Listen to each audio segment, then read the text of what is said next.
Hi guys, I'm here to upload a video. It's final video for the day. It's going to be Numbers 14:26. The Lord punishes the Israelites.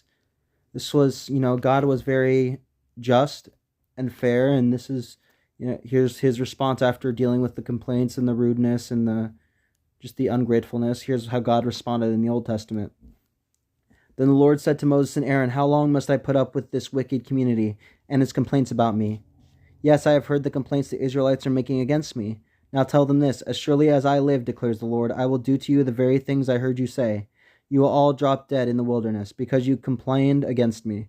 Every one of you who is 20 years or older and was included in the registration will die. You will not enter and occupy the land I swore to give you. The only exception will be Caleb son of Jephunneh and Joshua son of Nun. You said your children would be carried off as plunder. Well, I will bring them safely into the land, and they will enjoy what you have despised. But as for you, you will drop dead in the wilderness, and your children will be like shepherds wandering in the wilderness for 40 years. In this way they will pay for your faithfulness until the last of you lies dead in the wilderness.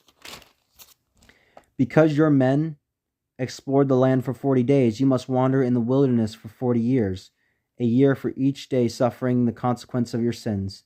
Then you will discover what it is like to have me for an enemy. I, the Lord, have spoken. I will certainly do these things to every member of the community who has conspired against me. They will be destroyed here in the wilderness, and here they will die."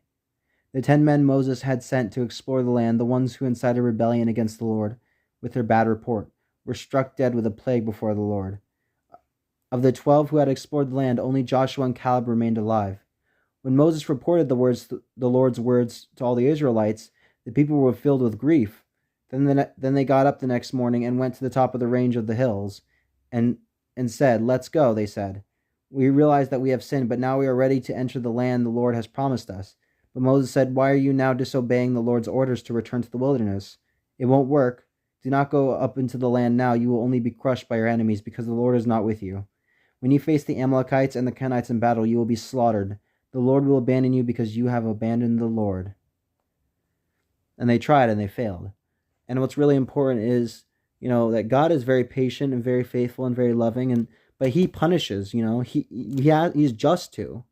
When God helped them out of Egypt with the flood, with the water, when God provided the bread, when God promised them all these good things, and they never trusted Him, they always complained to Him. They said it was better if they had died in the wilderness than followed God.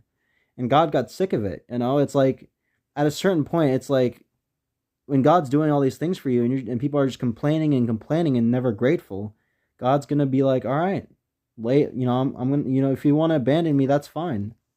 But,